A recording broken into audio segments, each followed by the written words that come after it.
de sigilen bɛ jamana kɔ kan I b'a fɛ ka I sen no tunga lafiya ka projet kura o la o projet dɔ de u bɛna cité ni ka o de jɔ tungarangew ye banakɔrɔnikaw olu fɛ yen nɔ cité min ni a bɛna jɔ hectare 1 o de sanfɛ hectare min yɛrɛ ni ale lamunumunen do so 20 o de bɛna jɔ cité in kɔnɔna la a so 20 bɛɛ n'i ka yɔrɔ de do a kɔnɔna la denmisɛnw ka kulonkɛ yɔrɔ b'a kɔnɔna la fiɲɛ sama yɔrɔ b'a kɔnɔ ka taa se farikolo ɲɛnajɛw olu ma o bɛɛ bɛ cité in o kɔnɔna la cité in yɛrɛ parcelle 1 o ye titre foncier de min n'ale musaka ye sɛfɛ wari 4,100,000 ani 100,000 ye I bɛ se ka a sara yɔrɔnin kelen walima I bɛ se ka sara san 1 kɔnɔna la walima ka taa se kalo 18 o ma n'i tilali I ka terrain o sarali la sa I bɛ se ka I ka so jɔ ka kɛ villa hakɛlama ye walima I bɛ se ka jɔ ka kɛ étage ye tunga lafiya maaw olu ka bolo kan n'i ka wari yɛrɛ bɛ I bolo I bɛ se ka I ka so jɔ I kelen ye walima ni wari t'i bolo fana o yɔrɔnin na I bɛ se ka I sen no tunga lafiya maaw olu ka tɔn o la n'an b'a fɔ ma nanzarakan na n'an b'a fɔ ma ko tɔntin tunga lafiya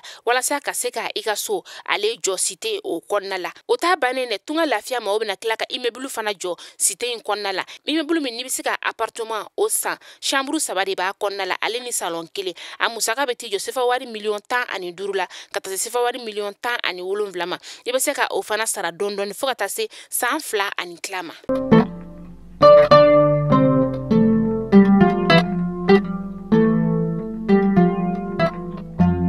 Bi ye juma ye utukalo tile 11 san 2023 an bɛ aw bɛɛ lajɛlen fo aw ka wagati o cogoya la kɛrɛnkɛrɛnnenya aw minnu sigilen bɛ jamana kɔ kan ni aw ye anw ka tungarankew ye an bɛ aw fo la danti foli min na kunnafoni min na b'aw sigi k'a makɔnɔ Mali kunnafoni.net ale jabarani sanfɛ ka taa se Mali kunnafoni show jabarani o ma Mali kunnafoni show jabarani ale kunnafoni waati selen ni a y'aw bisimila.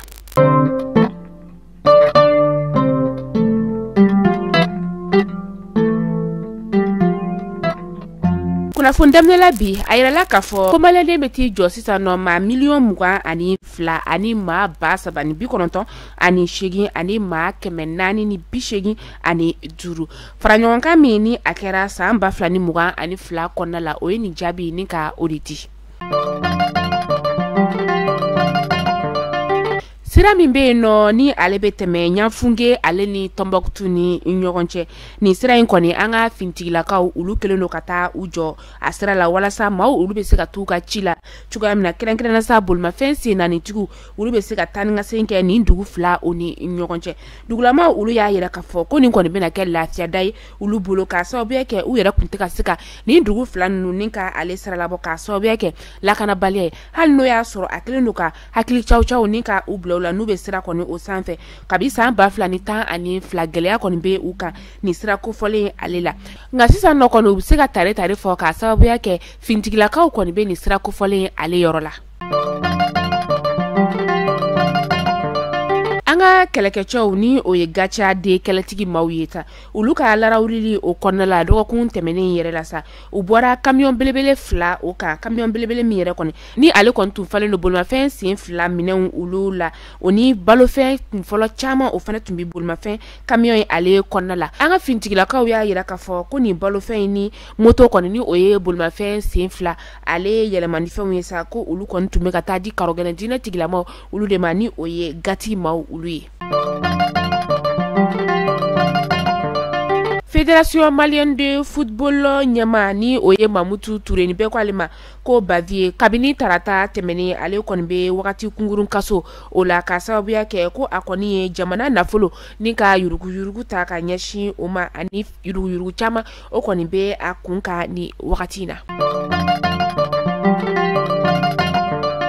Bayangara Malabolo ɲɛma ale y'a yira k'a fɔ k'a b'a da bɛɛ lajɛlen kulo kan k'a fɔ ko utukalo tile 9 san 2023 fɛn min ye fintigilakaw ni fintigi gansan maaw kɔni olu karila ɲɔgɔn na ka fintigi gansan maaw ka olu to u ka taama nisɔngoya o kɔnɔna la sa o ni maa ninnu karila ɲɔgɔn na ko maa ŋaniya jugu dɔw de kɔni kɛra sababu ye ni ka nin baara in yɛrɛ kɔni ka u sen don a la ni ka tiɲɛni don a ko kɔnɔna la fintigilakaw ni fintigi gansan maaw kɔni karilen ɲɔgɔn na sa a kɛra sababu ye ni ka maa 11 ka olu jogi ma tani kelen jogi ni nasa ma nani be no ulu ye fintigila kaw ye ama wolon vlato ulu koni nye nisongoya tigila ma ulu ta yoro ye ma jogine nasa ma fla kontumbala ulu sebakoro jogine tuno ulu ta telela ni ngatanu lu ye femi ye somino dole no ye sevare laptani soba oye ma koni kelen be no o bonena anina kunu utukalo klitan sa amba fla ni muga anisaba ma to mun be no sa ni ulu koni tun jogina ulu tara uka so femi ye banyangara marabulo nyeme aye do dunge kataka bambakato ale somoko ulu yorola ma mun be no sa ni ulu fana jogina aye do dunge kanyeshi uluma Belenge sempara ale de kera banamba dugutigi ye ni wakati na ashibe san bishegi ani nanina ale de koni ye alama hinena Elhaji Bakari sempara nbeba ale wele ko ba sangare ni ale konta na juin kalo kletan ani kononton temeni na kashito san bi kononton ani jurula Belenge ale de koni ye banamba dugutigi bisabana ye ni wakati na amita kulukurukaw ulu feno sirabakan kasara mini akera jouer kalo temeni sa amba flani muga ani saba kulukurukaw feno ni protection civile koni ye o seba fura ni ka obo uya yira ka fo ko mata ani fla ulu koni bonena unina sirabakan kasara o konnala ma kemena ni binan nani ulu jogina ni sirabakan kasara yero kon kera jouer kalo sa amba flani muga ani saba protection civile ya yira ka fo uga seba fura la ko ma saba be no ulu koni tora jila uye boko keme flani bi olon vla ani shegi nika odike Sereo mau ulu ye sigili kerenkereni nika oke kunu jouer kalo kletan samba flani muga ani sabas sigili kerenkereni miereni abula Niger jamana oka uya yira ka foko ukoni ye yamoria nika udika fo uluka fintigila ka ukon gata Niger jamana ukonna la kataka fanga nika ale wajibiya fintigila ka uluka uka bazum nika ale sigi fangala ka fanga nika o segiso ngunu kan koni ya yira bololo sero fe ka foko femi CNSP kale koni ya yira koni sereo koni kera sababu ye ko katani fintigila ka ye uluka jamana konnala kube dankari femi Mohamed Basum aleka buna ramadiyala ameto seria waka sigili kerenkereni kono ali sisano Franci ale koni ya yira kunu suro ka fokulu koni ka demebe seria o ale yorola seria o miere koni ni ale ya yira ka foko ubena bingane waleta ka nyeshi Niger jamana o manuka fintila kaw uluye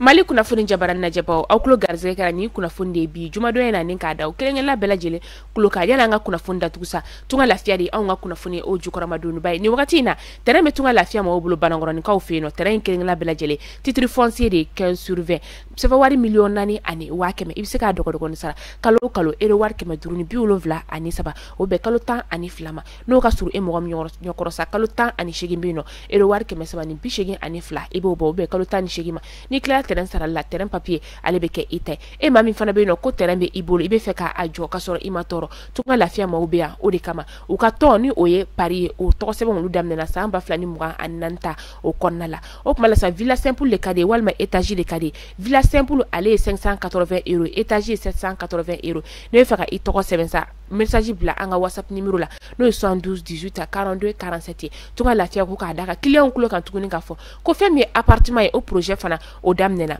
appartement mini alebe talike soden saba oka kataka se nyegen fla salon kele cuisine ni oye gabuye magasin o fene bala o musaka yere kanogo na bela jele sefe wari million muga ani nani oye songo mateme jai kayro la ka fo kabsika dogo ni sara kalo 750 € fo sa nani o konala na klala sara la so ali papier o beka autai tunga lafia ndana tunga range ulu lafia le kama alaka juma time ko nyumandi nini au kelenge la bela jele ma